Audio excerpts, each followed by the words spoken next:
Network storage array അല്ലേ? ആണോ? Hello,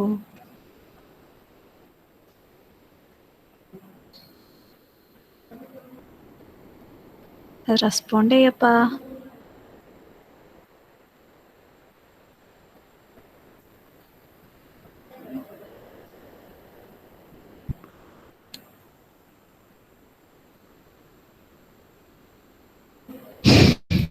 okay okay. അപ്പോൾ ഈ ഡാറ്റാ സെൻറ്റർ, ഈ ഓരോ കാര്യങ്ങളും ഒരു യൂണിറ്റായിട്ട് ആണ് വർക്ക് ചെയ്യുക അല്ലേ? ഡാറ്റാ സെൻറ്ററിൽ ഓപ്പറേഷൻസ് ഒക്കെ ചെയ്യുക. നമ്മൾ അതിലൊരു എക്സാമ്പിൾ നമ്മൾ കണ്ടിട്ടുണ്ടായിരുന്നു. എന്താണ്? ഒരു ക്ലയൻറ്റ് ഈ ഒരു ആപ്ലിക്കേഷൻ യൂസ് ചെയ്തിട്ട്, ഓരോ ഓർഗനൈസേഷൻ അതിൻ്റെ ആപ്ലിക്കേഷൻ യൂസ് ചെയ്തിട്ട് എന്തെങ്കിലും ഒരു ഓർഡർ പ്ലേസ് ചെയ്തിട്ടുണ്ടെങ്കിൽ എന്ത് ചെയ്യും?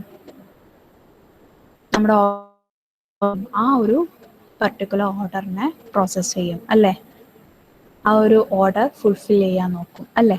സോ ആ ഡീറ്റെയിൽസ്, ഒരു ക്ലയൻറ്റ് ഒരു ഓർഡർ കൊടുത്താൽ ആ ഡീറ്റെയിൽസ് നമ്മുടെ ഇവിടെ സെർവറിലെ DBMSലാണ് വരിക അല്ലേ? അപ്പോൾ ആ ഒരു ഓർഡർ ഫുൾഫിൽ ചെയ്യാൻ വേണ്ടിയിട്ട് നമുക്ക് ചിലപ്പോൾ ഈ സ്റ്റോറേജ് അറേന്ന് കുറച്ച് ഇൻഫോർമേഷൻ റീഡ് ചെയ്യേണ്ടതായിട്ട് വരും. ചിലപ്പോൾ ഈ DBMS അങ്ങോട്ടേക്ക് സ്റ്റോറേജ് അറേയിലേക്ക് കുറച്ച് റൈറ്റ് ചെയ്യേണ്ടതായിട്ട് വരും. ഓക്കെ, സോ ഇവിടെ നമുക്കൊരു ഓർഡർ കിട്ടിയിട്ടുണ്ടെങ്കിൽ പിന്നെ ഈ സ്റ്റോറേജ് അറേയും സെർവറും തമ്മിലൊരു ഡാറ്റ ട്രാൻസ്ഫർ നടക്കും ത്രൂ ദിസ് സ്റ്റോറേജ് നെറ്റ്വർക്ക്. ആ ഒരു എക്സാമ്പിളാണ് ഈ ഒരു 5 പോയിന്റ്സിൽ നമ്മൾ പറഞ്ഞിട്ടുണ്ടായിരുന്നത്. പിന്നെ നമ്മൾ കണ്ടു characteristics of a data centre elements. 7 characteristics ആണുള്ളത്. Availability, security, scalability, performance, data integrity, capacity and manageability. ഒക്കെ സിമ്പിൾ കാര്യമാണ്. എല്ലാവർക്കും മനസ്സിലായിട്ടുണ്ടെന്ന് വിചാരിക്കുന്നു. ഉണ്ടോ? ഓക്കെ, അടുത്ത വന്നിട്ട് മാനേജിങ് സ്റ്റോറേജ് ഇൻഫ്രാസ്ട്രക്ചർ. ഒരു ഡാറ്റാ സെൻറ്ററിൽ ഒരുപാട് ടാസ്കുകളുണ്ടാവും. ഓക്കെ, അപ്പോൾ ഇതൊക്കെ മാനേജ് ചെയ്യാൻ വേണ്ടിയിട്ടുള്ള കീ ആക്ടിവിറ്റീസ് ആണ് എന്തൊക്കെ? Monitoring, reporting and provisioning. Okay, monitoring എന്താ ചെയ്യുന്നത്? It is A continuous process of gathering information on various elements and services running in a data center. The aspects of a data center that are monitored include security, performance, availability and capacity. സാധാരണ രീതി പറയുകയാണെങ്കിൽ to ensure unauthorized access is prohibited and everything is working properly. അല്ലേ? ആണോ? Hello,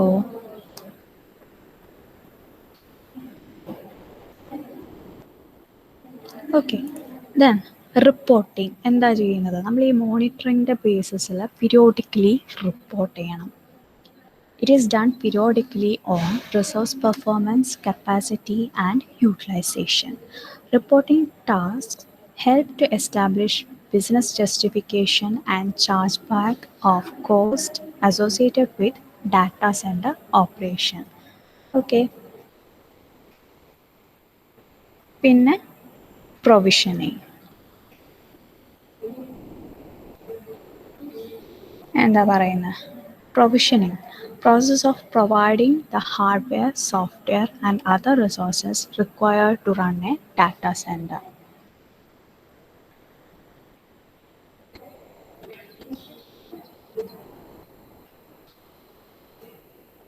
Provisioning activities primarily include resource management to meet capacity, availability, performance and security requirements. ഈ provisioning activity രണ്ടായിട്ട് നമുക്ക് പറയാം. ഒന്ന് കപ്പാസിറ്റി പ്ലാനിങ്, രണ്ട് resource planning. Okay, capacity planning and resource planning. Capacity planning എന്ന് പറയുന്ന സമയത്ത് it ensures that the users and applications' future needs will be addressed in the most cost-effective and controlled manner. Future needsനെയാണ് address ചെയ്യുക. Okay, then resource planning എന്ന് പറയുന്ന സമയത്ത് it is a process of evaluating and identifying required resources such as personnel, the facility and the technology. Okay, അപ്പോൾ capacity planning എന്ന് പറയുന്ന സമയത്ത് കൂടുതലും ഫ്യൂച്ചർ നീഡ്സിലാണ് ഇമ്പോർട്ടൻസ്. ഫ്യൂച്ചർ നീഡ്സിൽ എന്തൊക്കെ ആണ് ആവശ്യം വരിക, മീൻസ് ഫ്യൂച്ചർ നീഡ്സിലുള്ള കാര്യങ്ങളാണ് അഡ്രസ്സ് ചെയ്യുക ഇവിടെ കപ്പാസിറ്റി പ്ലാനിങ്ങിൽ. റിസോഴ്സ് പ്ലാനിംഗ് എന്ന് പറയുന്ന സമയത്ത് നമ്മുടെ required resources evaluating and identifying required resources. Okay, അപ്പം ഇവിടെ ഇപ്പോൾ ഈ ഒരു കാര്യത്തിൽ പറയുകയാണെങ്കിൽ, ഇപ്പോൾ ഒരു ആപ്ലിക്കേഷൻ നമ്മൾ യൂസ് ചെയ്യുകയാണ്. ആ ആപ്ലിക്കേഷൻ നമ്മൾ യൂസ് ചെയ്യുന്ന സമയത്ത് തന്നെ പെട്ടെന്ന് നമുക്ക് സ്റ്റോറേജ് കപ്പാസിറ്റി നമുക്ക് കുറച്ച് കൂടുതൽ അഡീഷണൽ റിസോഴ്സസ് വേണ്ടി വന്നു എന്ന് വിചാരിക്കാം. അപ്പം മോണിറ്ററിങ് കറക്റ്റായിട്ട് അവിടെ നടന്നിട്ടുണ്ടെങ്കിൽ ആ ഒരു റിപ്പോർട്ടിൽ കുറച്ച് കൂടുതൽ സ്റ്റോറേജ് റിസോഴ്സ് വേണം എന്നുള്ളൊരു റിപ്പോർട്ട് വരും. അതിനനുസരിച്ച് നമ്മൾ ബാക്കിയുള്ള കാര്യങ്ങൾ ചെയ്യും. ഓക്കെ, മനസ്സിലാവുന്നുണ്ടോ? Hello,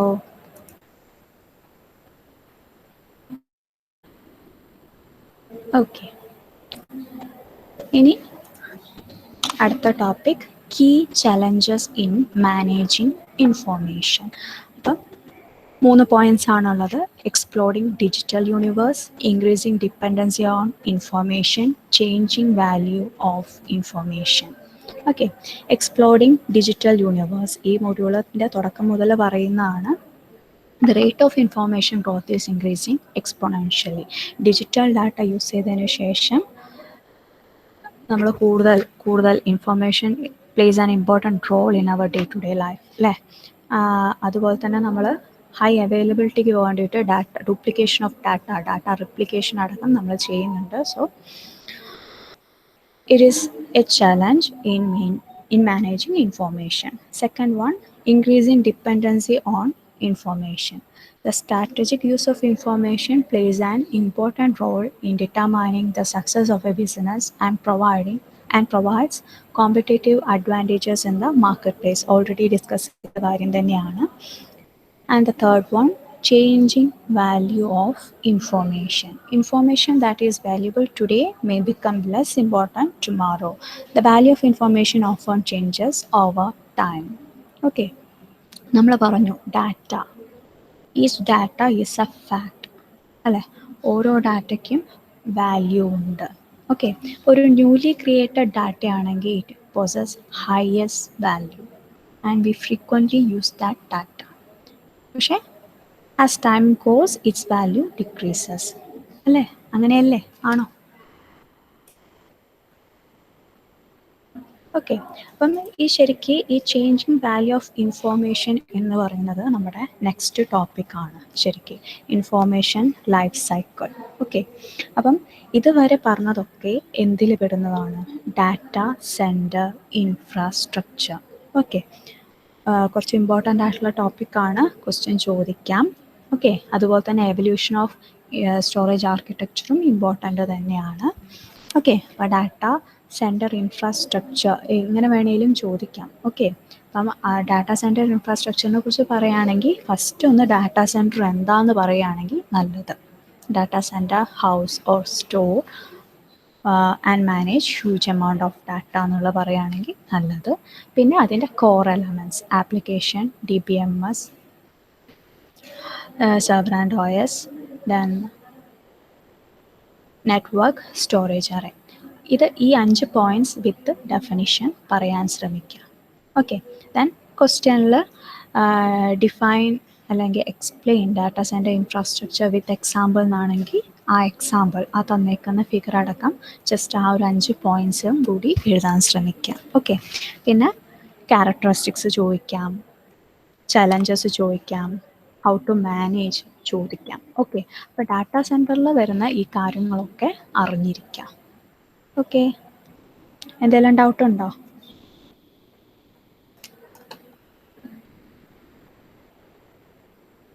hello,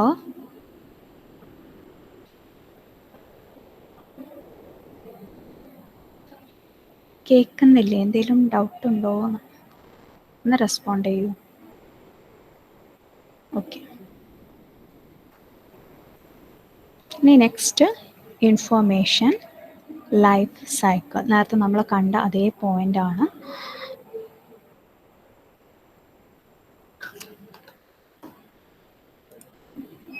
changing value of information. Okay, information life cycle, it is the change in the value of information over time. When data is first created, it often has the highest value and is used frequently. As data ages, it is accessed less frequently and is of less value to the organization. Understanding the information life cycle helps to deploy appropriate storage infrastructure according to the changing value of information. അപ്പോൾ നമ്മൾ നേരത്തെ തന്നെ പറഞ്ഞു information എന്താ പറയുന്നത് change in value of information over time അല്ലേ. അപ്പോൾ നമുക്ക് ആ ഡാറ്റ സെൻറ്റർ എന്ന് പറയുന്നത് മെയിൻലി സ്റ്റോർ ചെയ്യാനും huge amount of data store ചെയ്യാനും പ്രോസസ്സ് ചെയ്യാനും മാനേജ് ചെയ്യാനുമാണ് അല്ലേ. അപ്പം നമുക്ക് ഈ ഹൈലി ഹയസ്റ്റ് വാല്യൂ ആയിട്ടുള്ള ഡാറ്റ എന്താണെങ്കിലും സ്റ്റോർ ചെയ്യണം. പിന്നെ അതുപോലെ തന്നെ ആസ് ടൈം ഗോസ് അതിൻ്റെ വാല്യൂ കുറഞ്ഞ് വരുന്നതിനനുസരിച്ചിട്ട് നമുക്ക് എന്ത് ചെയ്യാം, we can transfer that less value data to some other secondary storage. Okay, hello.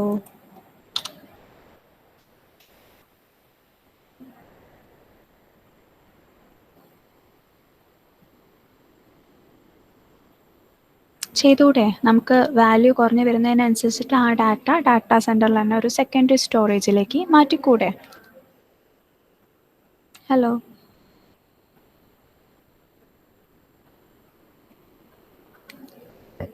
Respond ചെയ്യപ്പാ. ഓക്കെ ഓക്കെ, അപ്പം അത് ഈ ഒരു കാര്യം കുറച്ചും കൂടി ക്ലിയർ ആയിട്ട് പറയാൻ വേണ്ടിയിട്ടുള്ളൊരു എക്സാമ്പിളാണിത്. ഓക്കെ, അപ്പം ഇവിടെ ഒരു സെയിൽസ് ഓർഡർ ആപ്ലിക്കേഷൻ ആണ്. Okay, so whenever A client has placed an order, ഒരു ക്ലയൻറ്റ് പുതിയതായിട്ടൊരു ഓർഡർ പ്ലേസ് ചെയ്തിട്ടുണ്ടെങ്കിൽ that order has highest value അല്ലേ. ന്യൂലി ക്രിയേറ്റഡ് ആയിട്ടുള്ള ഒരു ഡാറ്റയാണ്, ഹയസ്റ്റ് വാല്യൂ ആണ്. അപ്പം പുതിയതായിട്ടൊരു ഓർഡർ കിട്ടിയിട്ടുണ്ടെങ്കിൽ ഉറപ്പായിട്ടും organisation will process that order, will try to fulfil that order അല്ലേ, ആണോ?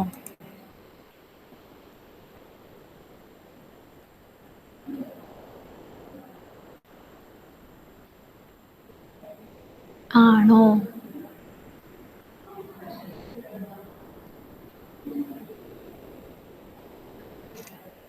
ഒരു ഓർഡർ വന്ന ഓർഗനൈസേഷൻ എന്താ ചെയ്യുക?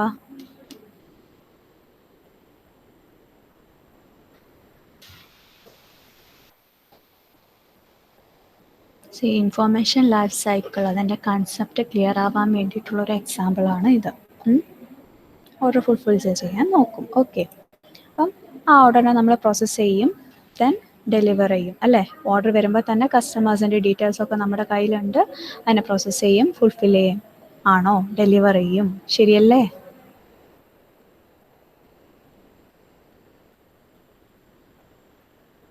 ഓക്കെ, നമ്മുടെ ആ ഒരു ഡെലിവറി കഴിഞ്ഞിട്ടുണ്ടെങ്കിൽ പിന്നെ നമുക്ക് ആ ഓർഡറിൻ്റെ ഡീറ്റെയിൽസ് ആവശ്യമുണ്ടോ?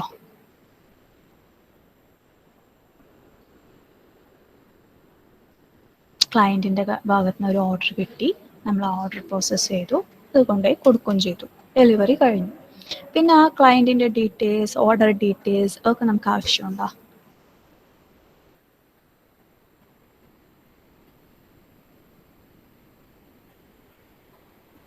ഹലോ.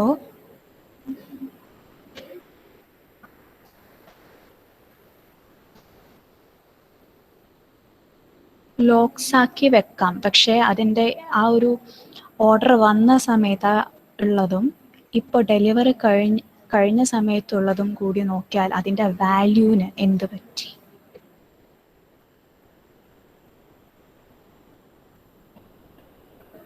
ആ ഓർഡർ വന്ന സമയത്ത് കുറഞ്ഞു. അതെ, ആ ഓർഡർ വന്ന സമയത്ത് it has highest value and after delivery എന്ത് പറഞ്ഞു?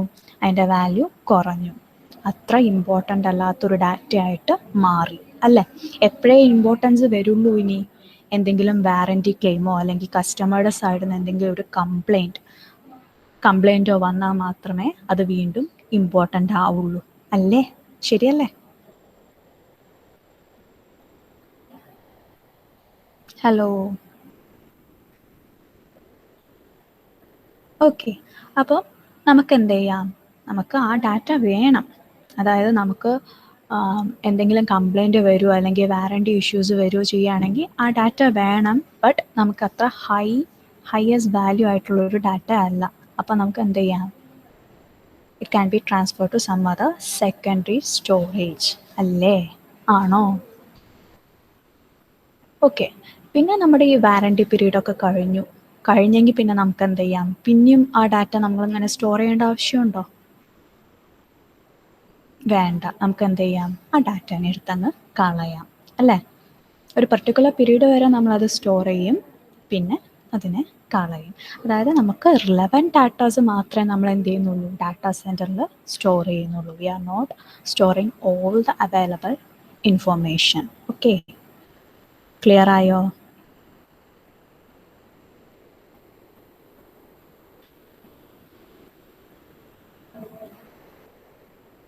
ഓക്കെ. ഇനി information life cycle management. Information life സൈക്കിളും ഇമ്പോർട്ടൻ്റ് തന്നെയാണ്. Okay.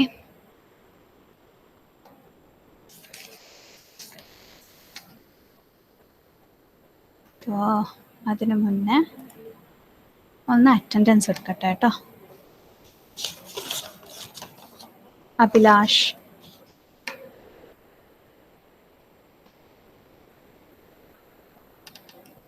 Okay.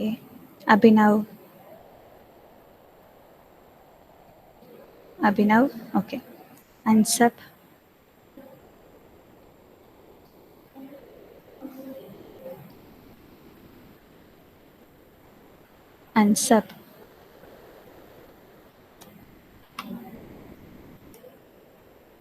Unsub absent.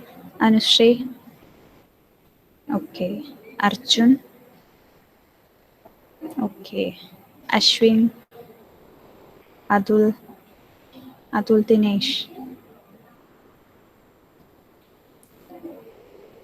Dinesh,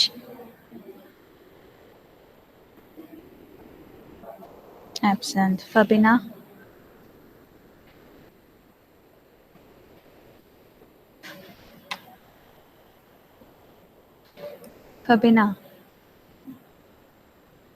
absent. Jasim, okay. Mithilaj,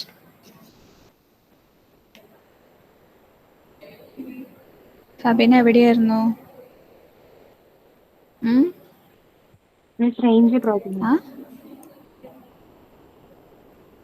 കേട്ടില്ല മോളെ, എന്താ പറഞ്ഞേ? റേഞ്ച് ഇഷ്യൂ ആയിരിക്കും. അതെയോ? ഓക്കെ. ഞാൻ പറഞ്ഞിരുന്നു. Okay. Mridula, okay. Jasil,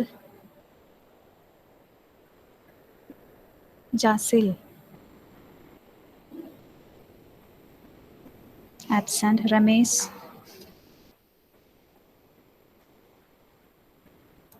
Ramesh, absent. Sarath,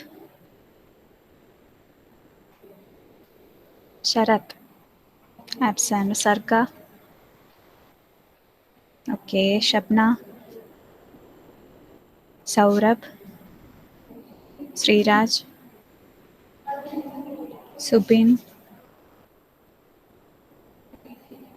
Vishnu,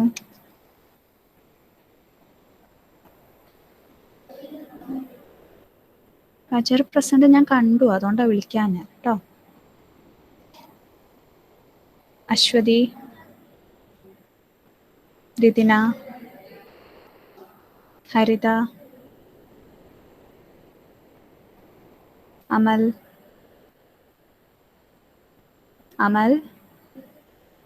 okay.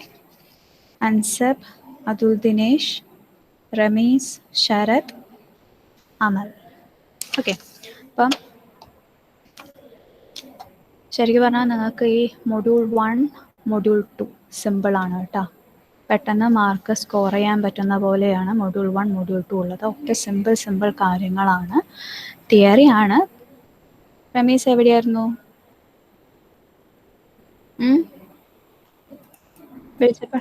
പുറത്തു പോയി. നീ ക്ലാസ്സിൽ കയറിയായിരുന്നാ? ക്ലാസ്സിലെടുത്ത വല്ലതും കണ്ടായിരുന്നാ? ഒന്ന് പുറത്ത് പോകാനുണ്ടേനു, അതുകൊണ്ട് പുറത്ത് പോയിട്ട് വന്നു. ഓക്കെ, നോക്കാം. നമ്മുടെ ഫസ്റ്റ് ആൻഡ് സെക്കൻഡ് മൊഡ്യൂൾ വളരെ സിമ്പിളാണ്, പെട്ടെന്ന് മാർക്ക് സ്കോർ ചെയ്യാൻ പറ്റുന്നതാണ് കേട്ടോ. ഇപ്പോൾ നമ്മളിപ്പോൾ ഇവിടെ എത്തിയിട്ടുണ്ട്. ഇൻഫോർമേഷൻ ലൈഫ് സൈക്കിൾ ഒരു ഹാഫ് മൊഡ്യൂൾ ആയി എന്ന് തന്നെ പറയാം. ഓക്കെ, പിന്നെ ഈ സെക്കൻഡ് പാർട്ട് വരുന്നത് വെർച്വലൈസേഷൻ ആൻഡ് ക്ലൗഡ് കമ്പ്യൂട്ടിംഗ്. വളരെ ചെറിയ കാര്യങ്ങളാണ്, പെട്ടെന്ന് തന്നെ നീങ്ങും. നാളത്തോടു കൂടി തന്നെ ഫസ്റ്റ് മൊഡ്യൂൾ കഴിയും. ഓക്കെ, അപ്പോൾ ശ്രദ്ധിക്കുക. ഇതിൽ മെയിൻ ഇമ്പോർട്ടൻ്റ് ആയിട്ടുള്ളത് data centre infrastructure, evolution of storage architecture and information life cycle. വെർച്വലൈസേഷനും ചോദിക്കാം കേട്ടോ, വെർച്വലൈസേഷൻ ആൻഡ് ക്ലൗഡ് കമ്പ്യൂട്ടിംഗ്. പിന്നെ ഈ വെർച്വലൈസേഷൻ്റെ ഡിഫറൻസ് ഒക്കെ ചോദിക്കാം. ഓക്കെ, അത് നമ്മൾ ഡിസ്കസ് ചെയ്യും, നാളെ ഡിസ്കസ് ചെയ്യും. ഓക്കെ, അപ്പം കഴിയുന്നതും സീരീസ് 1 നന്നായിട്ട് സ്കോർ ചെയ്യാൻ നോക്കുക. ഹലോ,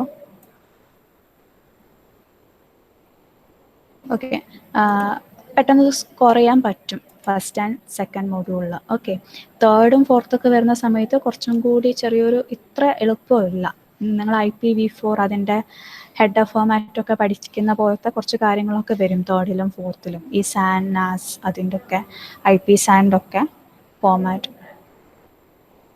സെൻസേഴ്സ് ഉണ്ടാവും. അത് ഡാറ്റാ സെൻറ്ററിലെ എൻവയോൺമെൻറ്റൽ കൺട്രോൾ എന്ന് പറഞ്ഞിട്ട് നമ്മൾ പറയുന്നുണ്ട്, ഫയർ സപ്രഷൻസിന് വേണ്ടിയിട്ടൊക്കെ ചെയ്യാം എന്നുള്ളത്. അപ്പോൾ ഫയർ സപ്രഷൻസ് വേണമെങ്കിൽ ഓഫ് കോഴ്സ് സെൻസേഴ്സ് വേണം, സെൻസേഴ്സ് ഓർ ആക്ച്വേറ്റേഴ്സ് വേണ്ടി വരും. ഓക്കെ, അത് ജസ്റ്റ് ഒരു കമ്പോണൻസ് ആയിട്ട് പറഞ്ഞിട്ടുണ്ട് നമ്മൾ ഡാറ്റാ സെൻറ്റർ തുറക്കുന്ന സമയത്ത്. Hardware components, software component, then environmental control. Okay, environmental control components. അപ്പോൾ അതിൽ സെൻസേഴ്സൊക്കെ ഉണ്ടാവേണ്ടതാണ്, കൂളിംഗ് ഫാൻ ഒക്കെ ഉണ്ടാവേണ്ടതാണ്. ഓക്കെ, അപ്പം നമ്മൾ പറഞ്ഞത് കഴിയുന്നതും നന്നായിട്ട് മാർക്ക് സ്കോർ ചെയ്യാൻ നോക്കുക സീരീസ് 1 തന്നെ. തേർഡും ഫോർത്തൊക്കെ വരുന്ന സമയത്ത് കുറച്ചും കൂടി കോംപ്ലിക്കേറ്റഡ് ആണ്, പക്ഷേ പഠിക്കാവുന്ന തന്നെ ഉള്ളൂ. എളുപ്പം മാർക്ക് സ്കോർ ചെയ്യാൻ പറ്റുന്നത് മൊഡ്യൂൾ 1 and 2 തന്നെയാണ്. Okay, then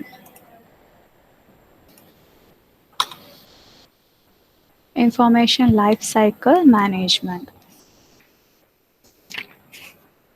It is a proactive strategy that enables an IT organization to effectively manage the data throughout its life cycle based on predefined business policies. It allows an IT organization to optimize the storage infrastructure for maximum return on investment.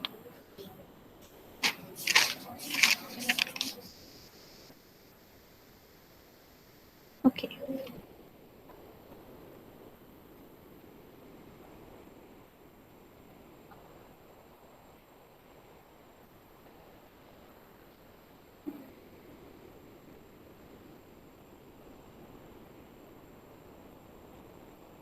ഈ business centric അങ്ങനെയൊക്കെ പറയുന്നത് ഇതിൻ്റെ സ്ട്രാറ്റജീനെ കുറിച്ചിട്ടാണ് പറയുന്നത്. ILM എന്നാണ് പറയുക, information life cycle management. Okay, so an ILM strategy should include these following characteristics.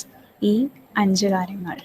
Okay, business centric, centrally managed, policy based, heterogeneous, optimised.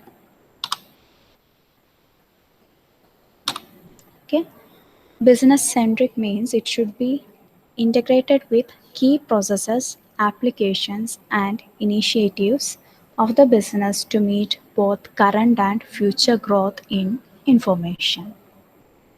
Centrally managed, all the information assets of a business should be under the purview of the ILM strategy. Policy based, the implementation of ILM should not be restricted to a few departments. It should be implemented as a policy and encompass all business applications, processes, and resources. Heterogeneous, it should take into account all types of storage platforms and operating systems. Optimized, An ILM strategy should consider the different storage requirements and allocate storage resources based on the information's value to the business. നേരത്തെ നമ്മൾ കണ്ടു അല്ലേ? ആണോ? Hello,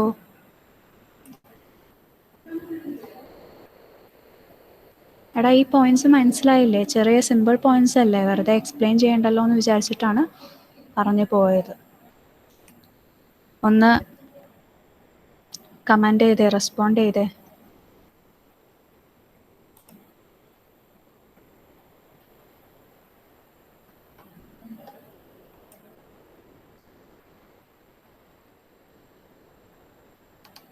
okay, so ഇവിടെ നമ്മുടെ ILM തീരുവാണ്. Next part virtualisation and cloud computing ആണ് ഇനി നെക്സ്റ്റ് പാർട്ടിൽ വരുന്നത്. ഓക്കെ, അപ്പം അതെന്തായാലും നാളെ തുടങ്ങാം. ഇന്നിനി നമ്മുടെ അസൈൻമെൻറ്റ് പീരീഡ് ഇല്ലേ?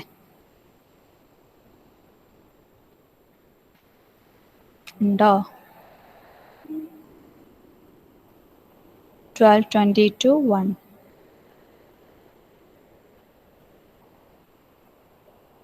അല്ലേ? ആണോ? ഓക്കെ ഓക്കെ, അപ്പോൾ അതിൻ്റെ ക്വസ്റ്റ്യൻ ഇപ്പം തന്നെ തരാം.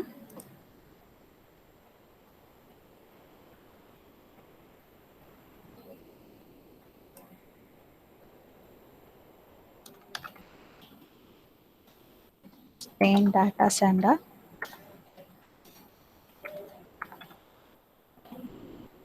infrastructure with example. Okay,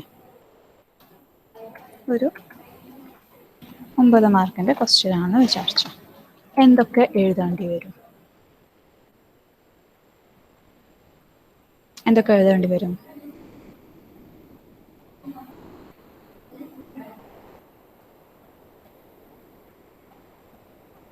respond ചെയ്യൂ.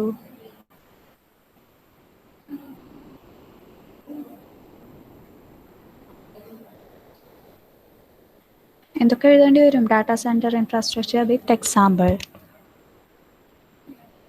Figure. Okay, starting with the definition of data center. പിന്നെ four elements of a data center.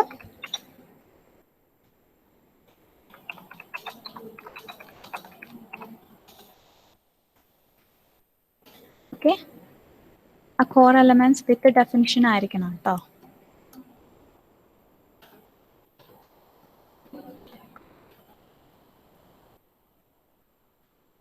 എന്താ വേണ്ടു? Example. Okay, with figure.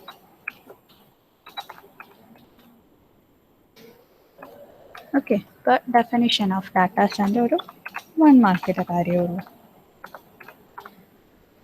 4 elements with definition 5 marks.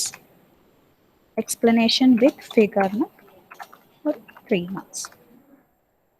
Okay, ആ 5 പോയിന്റ്സും ഉണ്ടാവണം. ഇതിലെന്തെങ്കിലും ഡൗട്ട് ഉണ്ടോ?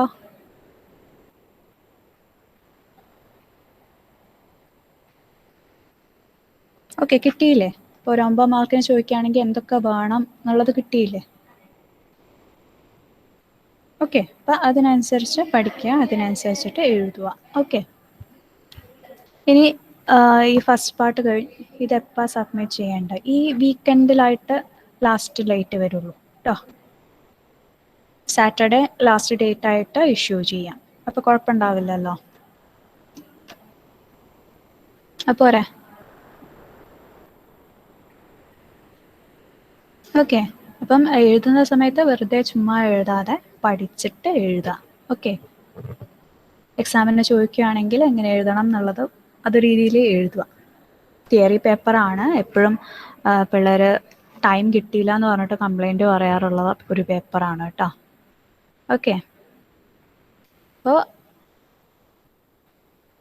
ഇത്രയേ ഉള്ളൂ. ഓക്കെ, ബാക്കി നാളെ നോക്കാം. Thank you.